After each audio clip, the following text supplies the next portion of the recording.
Adapun contoh tentang akhlak mulia Nabi terhadap istri-istrinya tentunya sangat banyak. Sering antum dengar dalam kajian-kajian. Namun saya tidak bosan menyampaikan bagaimana sikap baik Nabi kepada istri-istrinya, di antaranya Sofiyah radhiyallahu taala anha. Waktu Nabi sedang i'tikaf, kemudian Sofiyah datang. Kita tahu namanya i'tikaf, hakikatnya adalah konsentrasi beribadah kepada Allah.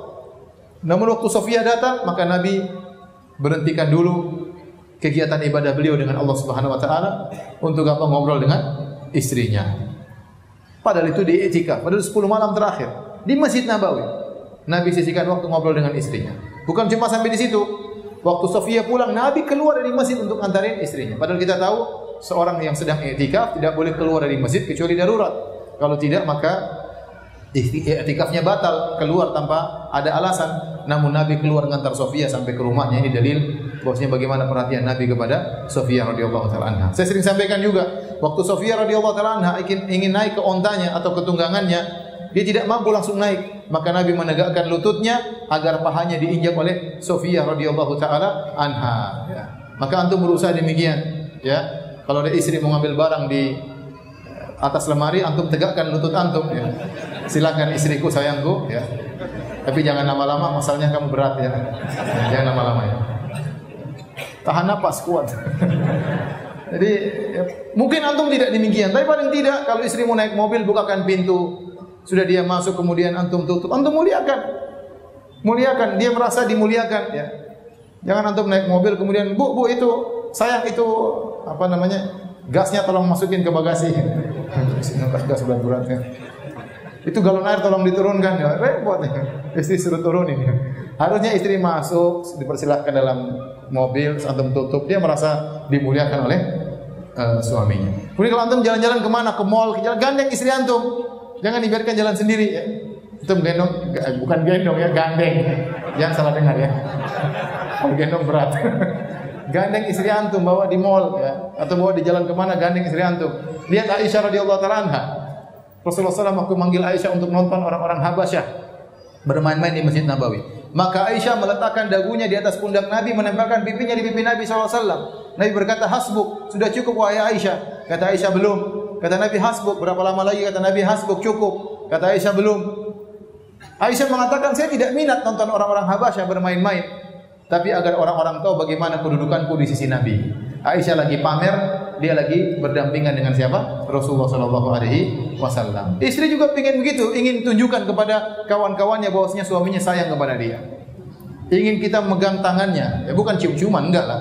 Macam pegang aja, wajar menunjukkan kita perhatian terhadap istri kita. Pengin dipanggil sayang di hadapan kawan-kawannya. "Sayang, gimana kabarnya? Sayang, gimana? Pulang enggak?" gitu. Jangan om. Mbok. Panggilan yang sayang, dia bangga di hadapan temannya, kita panggil dia dengan panggilan apa? Sayang, ya. Sampai sebagian wanita, ya, nekat berdusta. Bilang, "Oh, suami saya belikan saya emas," padahal enggak dibelikan. Dia untuk tunjukkan kepada kawan-kawannya bahwa suaminya sayang, padahal dia setengah mati cari duit. Mungkin dia ambil duit uang suaminya untuk beli emas sendiri. Tapi intinya sebagian wanita sampai bohong untuk menunjukkan pada teman-temannya bahwasanya suaminya sayang kepada dia. Maka tidak ada salahnya kita waktu berjalan sama istri kita, kita menunjukkan kita perhatian, kita pegang tangannya, enggak masalah di hadapan kawan-kawan. Jadi Nabi SAW tadi meninggikan apa lututnya, diinjak oleh Sofiyah, dilihat oleh para sahabat radhiyallahu taala anhum ajmain. Demikian juga dalam hadis Rasul Aisyah radhiyallahu anha dalam Sahih Bukhari berkata, ya, Rasulullah SAW kana yusolli jalisan. Rasulullah SAW duduk salat sunnah, salat malam, Rasulullah SAW salat dalam kondisi duduk. Fa yaqra'u wa huwa jalisun fa idza baqiya min qira'atihi nahun min 30 atau 40 ayatan qama. Nabi SAW duduk salat malam dan dia baca panjang. Kalau tinggal 30 ayat atau 40 ayat baru Rasulullah SAW berdiri. Kemudian Rasulullah SAW baca ayat selanjutnya dalam kondisi berdiri. Setelah itu Rasulullah SAW rukuk dan sujud. Dan beliau lakukan pada rakaat kedua pun demikian. Fa idza qada salatahu, kata Aisyah, kalau Nabi sudah selesai dari salatnya, nadhara, maka Nabi lihat kepada Aisyah.